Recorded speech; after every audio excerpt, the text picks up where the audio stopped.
From the Alvin and Rosalie Sarachek studio, PBS Kansas presents Kansas Week. With water levels falling daily as the drought continues across the state, Wichita decides it's time to start cutting how much water you can use. And the push to open sanctuary cities for transgender Kansans before a new law goes into effect.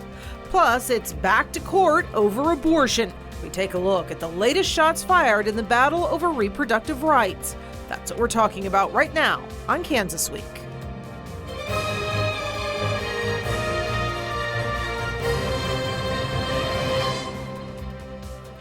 No, it's not 2022. This is 2023, and abortion rights proponents are once again challenging Kansas abortion laws, both old and new. Thanks for joining us. I'm Pilar Pedraza, and this is Kansas Week. This latest challenge filed Tuesday is over a law enacted this year and existing restrictions, including a decades-old requirement that patients wait 24 hours after first seeing a provider to terminate their pregnancies. The Associated Press reports this latest abortion lawsuit challenges a law set to take effect July 1 that will require providers to tell patients a medication abortion can be stopped using a regimen major medical groups have called unproven and potentially dangerous. The lawsuit, filed in State District Court in Johnson County in the Kansas City area, argues Kansas has created a, quote, biased counseling scheme designed to discourage patients from getting abortions and to stigmatize patients who terminate their pregnancies. The lawsuit contends the requirements have become, quote, increasingly absurd and invasive over time and spread medical misinformation. Supporters of the new law and Kansas' entire Right to Know Act argue they are making sure patients have the information they need to make informed decisions about ending their pregnancies. With today's lawsuit, the profit-driven abortion industry has launched an unprecedented attack on a woman's right to informed consent before an abortion is performed on her. Danielle Underwood, spokesperson for Kansans for Life, the state's most influential anti-abortion group, said in a written statement. Emily Wales, president and CEO of Planned Parenthood Great Plains, one of the providers filing the lawsuit, said, "We thought about the fact that the voters were very clear in the fact that they want providers able to speak directly and honestly to their patients. This addition would really harm patients potentially, so we felt compelled to do something."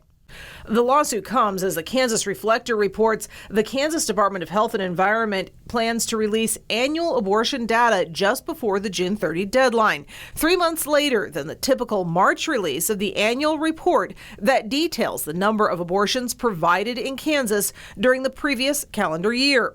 The report is expected to show an increase in out-of-state residents seeking an abortion in Kansas following last year's U.S. Supreme Court decision to abolish a federal right to terminate a pregnancy.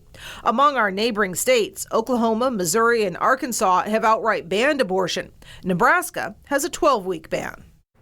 And joining us to mull all this over, we've got Dr. Elizabeth Vanami, a political scientist from UMKC, joining us by Zoom. And on the desk with me, we've got State Representative John Carmichael, a Wichita Democrat, and Jim Howell, a Republican Sedgwick County Commissioner and former state representative as well. Thank you all for being here. And guys, I'm going to start with you. Any surprises with this new latest challenge? John? Well, I don't think it's surprising. What's unfortunate is I think Kansas voters spoke pretty loudly in August a year ago, and they made it clear that they wanted a woman's right to bodily autonomy protected. And the unfortunate thing is a number of Republican members of the Kansas legislature weren't listening, and so they proceeded to adopt more unconstitutional legislation, in particular the claim that medication abortion can be reversed. And as a result, they passed more legislation to restrict a woman's right to terminate a pregnancy. And now the state has one more lawsuit to try to defend on the topic. Jim? Well, you know, the Hodes-Nauser decision back in 2019, the basic part of that decision was the Supreme Court said that it's a constitutional right to an abortion that was founded in the Kansas Constitution. And the Value Them Both amendment that we had last year the argument really wasn't about outlawing abortion entirely. It was about whether or not the state legislature has the right to regulate abortion or not. And I disagree. And go ahead. well, with that, again, I think we're still a very pro-life state. I think what was presented by the proponents, I should say by the opponents of the Value Them Both Amendment, was if you don't defeat this, then the Republicans are going to outlaw abortion entirely, and I don't think that was ever on the table. That's exactly what they said, Jim. But at the end of the day, what this actually is about whether or not you want women to have the right to know all of the information available to them. And many women who start this regimen, it's a 2-drug regimen. Many women who start this regimen don't actually complete the regimen. And it deals with the hormone progesterone in the body. And many women who are actually going through a miscarriage, they are given progesterone to reverse the miscarriage. This first drug actually deals with the progesterone, and the second drug deals with the uterus contractions. And so, if the woman's already started this and the progesterone has been lowered, they can actually give them progesterone to actually reverse that. Why not give them the information? That's bogus science. The 2 studies that were presented to us when this legislation was debated, one of them was a study conducted by some very suspect researchers that involved less than 10 patients and really was inconclusive. There were, I believe, 2 of the patients where they successfully reversed the procedure.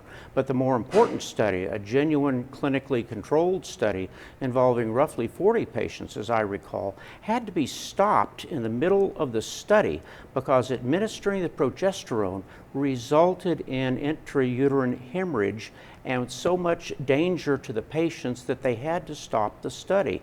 Now, in medical research, that's very rare, but when it happens, people ought to listen.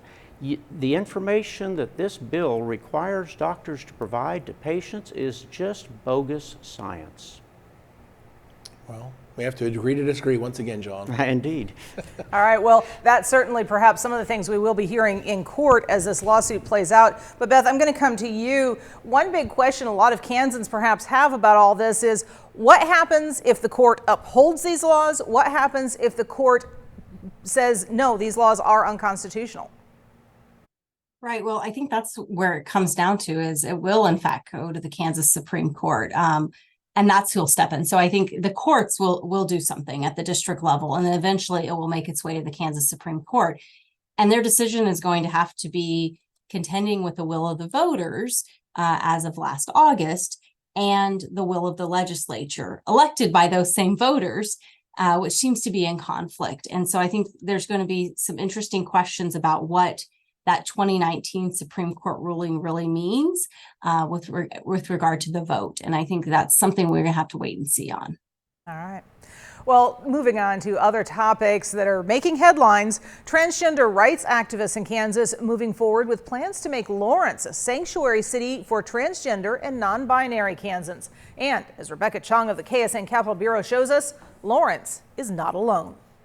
Well, the law defines biological sex in areas like restrooms and locker rooms. It's less than a month away from going into effect, but activists say they're preparing for the worst. Transgender rights activists are urging Lawrence City commissioners to take a stand against the Kansas legislature. We need more than just positive intentions, we need actual action. Sylvie Althoff is a member of No SB 180 in Lawrence, a local group pushing for Lawrence to become a sanctuary city for transgender and non-binary people. With the passage of SB 180, our basic participation in public life is going to be criminalized, that every time we use a public restroom or changing room, we will be subject to harassment. Activists argue a new law going into effect July 1st could prevent them from using public spaces that align with their gender identity. Justin Brace with Transgender Kansas says they've also been working with several other cities across the state to transition to sanctuary cities. That includes Topeka, Overland Park, Wichita, and Olathe. We're hoping that we'll be able to set up physical meetings, get the item actually on the agenda, and hopefully move forward with a vote towards this piece of legislation soon, not just in Lawrence, but everywhere. Brace presented the policy to Lawrence City Commissioners Wednesday morning. Now it's up to them to decide whether to adopt it or not. If we are truly intentional about doing this work and we truly believe that we want to make Lawrence a sanctuary city for our trans brothers and sisters, that we can get it done. State officials say it's unclear how the law will be enforced when it goes into effect. Kansas Capitol Bureau also asked supporters of the law about enforcement last month. All right, well, we passed this statute. It says that the female locker room for junior high students is females. Someone can't come in later and say, oh, females, that means men who identify as women. Well, no. Female under Kansas law means female. So it gives the Kansas people a set of definitions. And as for the sanctuary city policy in Lawrence, activists say things are moving quickly. If the city does adopt the policy, it would be the first city in the state to make that move. For now, reporting at the Capitol, I'm Rebecca Chung.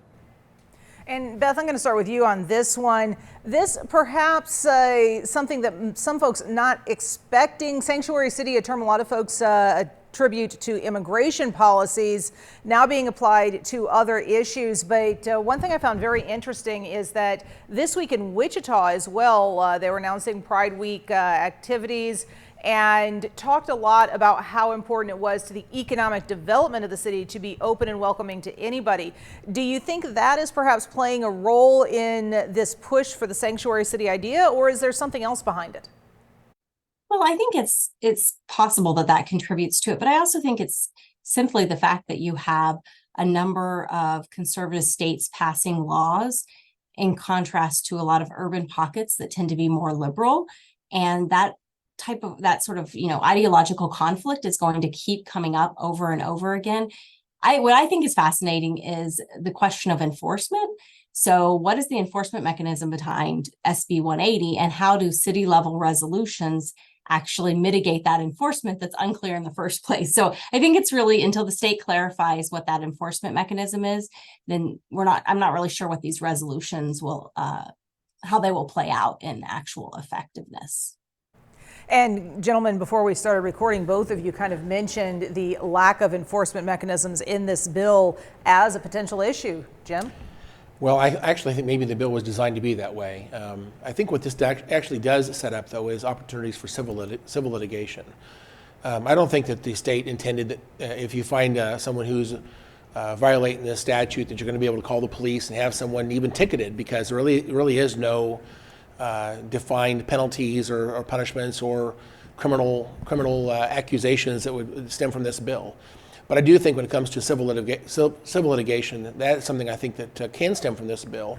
But I think it's already been stated that I think the reality is that this Lawrence proposal doesn't seem to have a lot of definition exactly what it's going to do.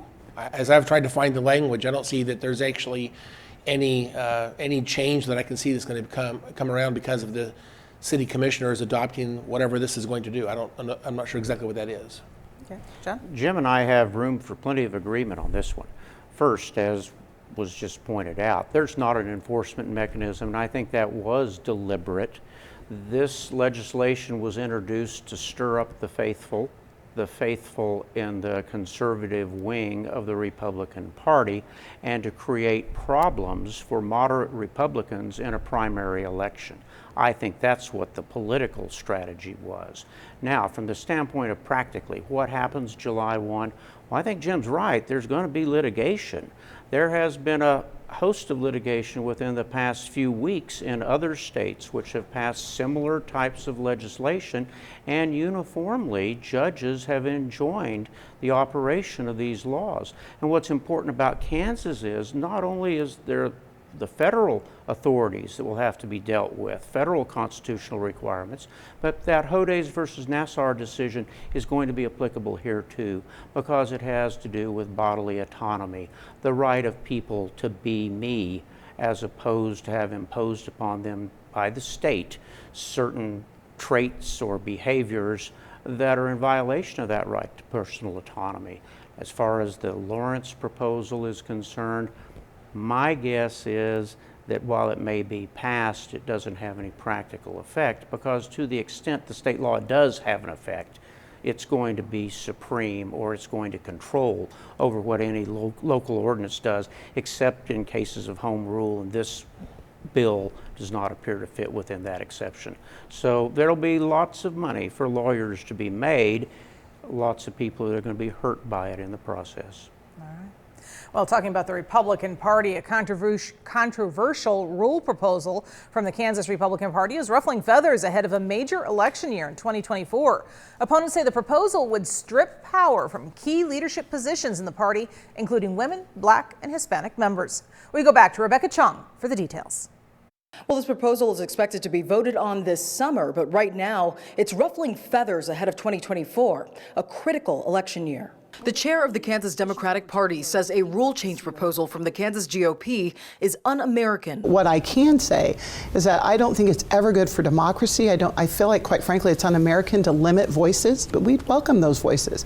Come join the Democrats. We're here. We're open. We're not limiting who's at our table. Opponents of the proposal claim that it would oust several elected officials, including women and Black and Hispanic members, from key leadership positions in the party.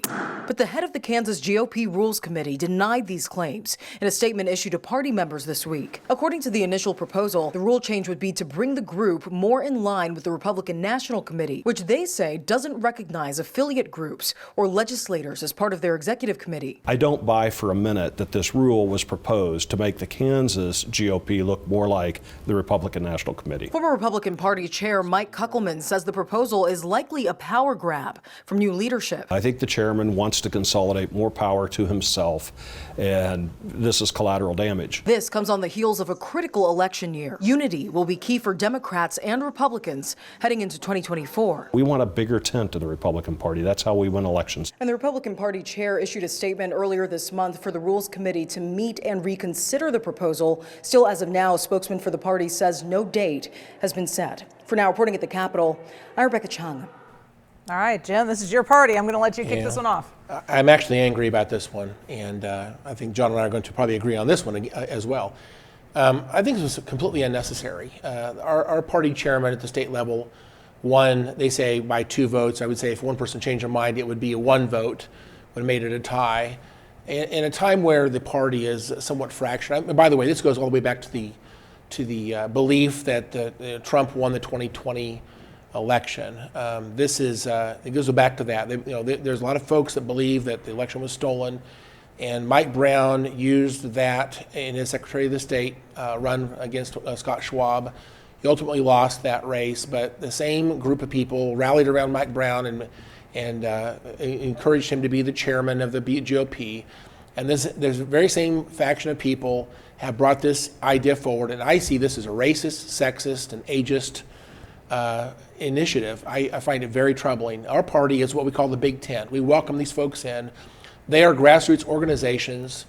They bring people who may not fit the, you might think of what a Republican would look like. Well, guess what? We have people that look like all kinds of people can be Republican. We want to welcome people who are different than us into our party, and that's what these groups do.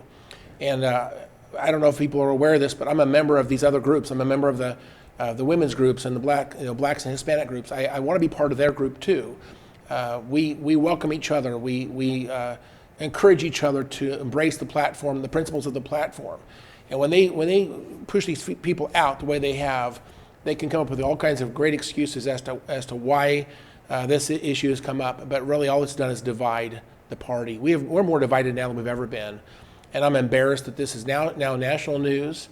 And if we could go back and find a way to undo the damage that's been done, that's what needs to happen. But I can tell you right now, both sides are entrenched. They're not going to change their mind. They're completely committed to their side, and I think this division is going to continue. And that's terrible. I think that whoever says this has done damage to the 2024 races coming up, that's exactly right. The money is gone, where the recruitment is gone, and the party has never been divided like this. And so I am very, very upset about this. And John, I'm going to kind of skip you being a Democrat, and Beth, I'm going to come to you on this. As we look at this infighting that's going on, this controversy, what does that tell us about the Kansas Republican Party right now? Well, I think Jim said exactly the right thing. It's divided, it's fractious, and that's not the way you win elections, by having a divided party. But the big problem is that party rules are internal to a party and frankly can be determined by the party itself, and in many cases by a small majority of the party. In the cases he was discussing, 2 votes, changing who's the chair of the party. And that's that's important, and it really can create a problem when it comes to elections. And I think we're going to see that going forward for the Republicans. I think if there's, a path forward, it's to figure out how to reconcile with each other before trying to battle it out with the Democrats in 2024. All right. And one more question there, Beth. We have frequent contributor Dr. Russell Arbin Fox from Friends University, who has several times said that he sees a split coming in the Republican Party, at least here in Kansas, if not nationally. Do you see that in this action here? I mean, this is still internal party politics. I think if we have more candidates, Republican candidates taking on each other in a meaningful way in primary elections, and then you start seeing more Republicans running as independents against other Republicans in a general election, then I think you see more evidence of a split. Right now, we're seeing it at not just in Kansas, but at the legislative level and across many states, and sort of internal conflicts. I don't think we're at a point where I would say the Republican Party is going to split in Kansas, but we're closer than we've been. So I suppose we're on that path, but I don't see it happening tomorrow or any time in the next few months, for example. All right. Did you have a thought, Jim? I was just going to say, one of the other changes they made is they took people who are historically leaders of the party, like, for example, the Speaker of the House or the President of the Senate, our congressmen, our U.S. senators, and they've also pushed them to the side. Let me tell you what that did. It pushed all kinds of pragmatism, a realistic perspective, and money to the side as well. I think what you're going to see is the party has lost power in so many different ways. We're not going to realize it probably for a year or two. If there's any way to undo this damage to the party, it needs to be now. Unfortunately, I think that it's not going to happen. All right. We're going to end that discussion there. One more thing today, even though we are finally seeing rain, the city of Wichita is asking residents to conserve water as water levels continue to fall in places like Cheney Lake. KAKE's Stephanie Minichi shows us what that means for those looking to keep a green city. It's not unusual to get some rainfall during a drought. You'll even see improvements like greener grasses and trees. But according to a local nursery manager, watering properly is key during a drought. Any kind of a new tree, shrub, plant that's bigger than a 5-gallon container, they're going to have to water it very, very well, but they want to water it maybe once every 5 to 7 days. Director of Public Works Don Henry says for public water supply, we have to keep our eyes on Cheney Reservoir. It's a very critical supply for our current water treatment plant. We have to blend surface water from Cheney with our groundwater from the Equus Beds well field in order to meet our water quality standards. Don Henry says we're currently in stage 2 of the city's codified drought response plan. This is the result from declining water levels. Stage 2 calls for primary measures to be taken. We really encourage people to cut back as much as they can on that outdoor watering. The city has already started reducing water on parkland and city-owned grassy areas. One Arc City resident is also already ahead of the conserving game. We definitely use mulch to hold in as much moisture as we can, and then we use a soaker hose on our gardens, and we just don't water our lawn that much. Henry says residents can take advantage of the rebate program that rewards Wichitans who buy water savings appliances and devices. Stephanie Minichi, KAKE News on your side. So, water-saving appliances and devices, one way to cut the water usage. We've seen other cities in the state go to other methods. Some of them out west not using drinking water, basically, for watering lawns. They're using reclaimed water.